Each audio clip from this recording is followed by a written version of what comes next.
ఊరు చివరిన అది పాల్గావ్ అనేది ఎక్కడో మారుమూల ఉంటుంది కాబట్టి అట్లాంటి ప్లేస్ దగ్గర టూరిస్టులు ఎక్కువ వస్తున్నారు కాబట్టి. ఇంకోటి ముస్లిం ఎప్పుడు పేదరికంలోనే ఉండాలి, ధనవంతుడు కాకూడదు, అది వాళ్ళ ఉద్దేశం. ముస్లింలు అభ్యున్నతిగా నడిపే సంస్థలు కానీ ముస్లింని పేదరికంలోనే ఉంచుతాయి. ఎందుకంటే భవిష్యత్తులో మరి కొంతమంది తీవ్రవాదులు పుడతారు అప్పుడు పేదరికంలో ఉంటాయి. అదే ముస్లిం వెల్ సెటిల్డ్ అయితే మీరు చూడండి, ఇప్పుడు ఓవైసీ ఇంట్లో నుంచి ఎవరైనా టెర్రరిస్ట్ పుట్టాడా, లేకపోతే కనుక అట్లాంటి ముస్లిం పెద్ద పెద్ద వాళ్ళ ఇళ్లలో నుంచి ఎవరు టెర్రరిజంలోకి పోలేదు కదా. అట్లాగే వీళ్ళకి ఇక్కడ టెర్రరిస్టులు తయారు కావాలంటే ముస్లింలు పేదరికంలోనే ఉండిపోవాలి. ఇప్పుడు ప్రతి ఏడాది కూడా ఈ 5 నెలలు బాగా బెనిఫిట్ వాళ్ళకి.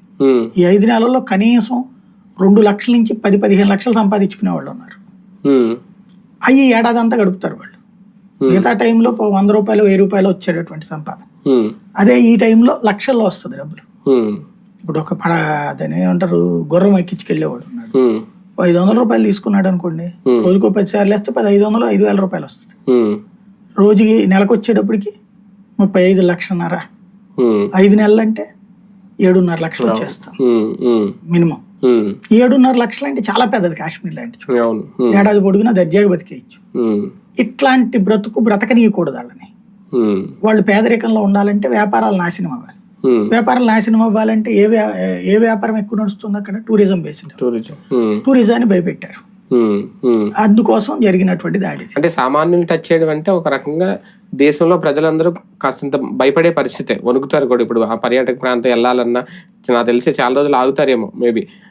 కానీ అంటే ఈ దాడి వల్ల రేపొద్దున్న భవిష్యత్తులో ఇప్పటికే పాకిస్తాన్కి కావాల్సిన ఆపేస్తున్నారు అనేది యుద్ధం దిశగా ఏమన్నా అడుగులు పడతాయా? యుద్ధం ప్రత్యక్ష యుద్ధం ఏమి ఉండదు, ఎందుకంటే ప్రత్యక్ష యుద్ధం మనం చెయ్యాలనుకోవట్లేదు. పాకిస్తాన్కి ఆ ధైర్యం లేదు. సర్జికల్ స్ట్రైక్స్ తరహాలో సంథింగ్ ఏదో జరగచ్చు మేబీ అక్కడ 45-42 లాగా. అంటే మనం ఏమి అటాక్ చేయకుండా సైలెంట్